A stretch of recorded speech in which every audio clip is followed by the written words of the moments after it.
Indonesia merupakan negara yang penduduknya beraneka ragam, sehingga Pancasila menjadi pijakan utama dalam seluruh aspek kehidupan berbangsa dan bernegara.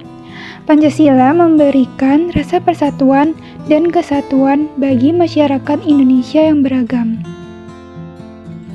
Pancasila sebagai ideologi mampu mengikuti perkembangan zaman serta dinamis, merupakan sistem pemikiran terbuka, dan merupakan hasil konsensus masyarakat itu sendiri. Oleh karena itulah, Pancasila juga merupakan dasar negara yang sudah tentu harus terwujud dalam segala aspek kehidupan berbangsa dan bernegara. Pancasila sebagai ideologi dan dasar negara ini tidak akan diganti dan diubah selama Negara Kesatuan Republik Indonesia masih ada. Secara harfiah, ideologi berarti ilmu pengetahuan tentang ide-ide atau ajaran tentang pengertian-pengertian dasar. Rumusan Pancasila yang kita kenal sekarang ini bukanlah sesuatu yang tiba-tiba, apalagi kebetulan.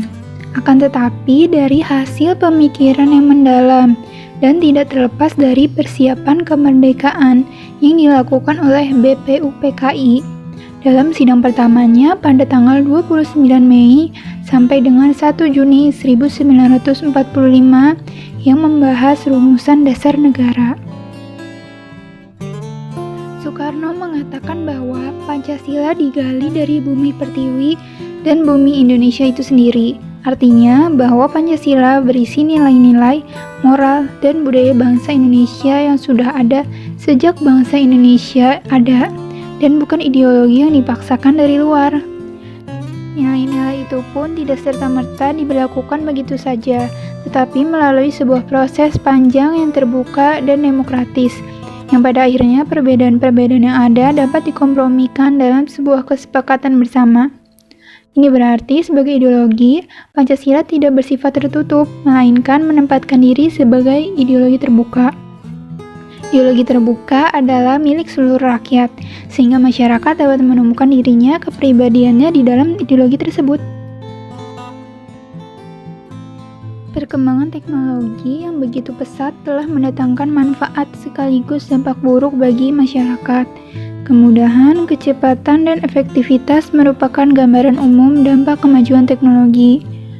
Kemajuan teknologi yang tidak dikendalikan dan dikontrol akan menghasilkan masalah baru yang dapat menghambat atau merusak suatu negara.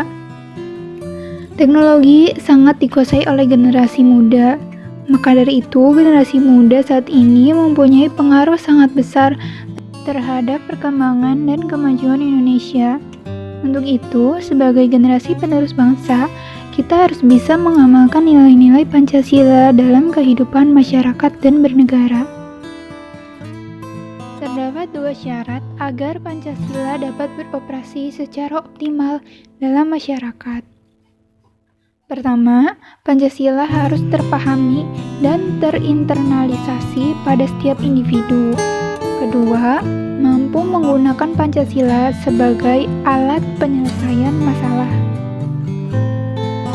Manfaat dari mengamalkan nilai-nilai Pancasila dalam kehidupan sehari-hari diantaranya yaitu kita dapat menghargai perbedaan, memiliki rasa persatuan, memiliki rasa saling menghormati, tidak berperilaku semena-mena, dan menumbuhkan rasa saling menolong. Oleh karena itu, di tengah krisis nasionalisme yang sedang melanda negeri ini, Pancasila adalah cahaya penuntun untuk mengenal kembali jati diri bangsa dan perekat untuk mempersatukan perbedaan.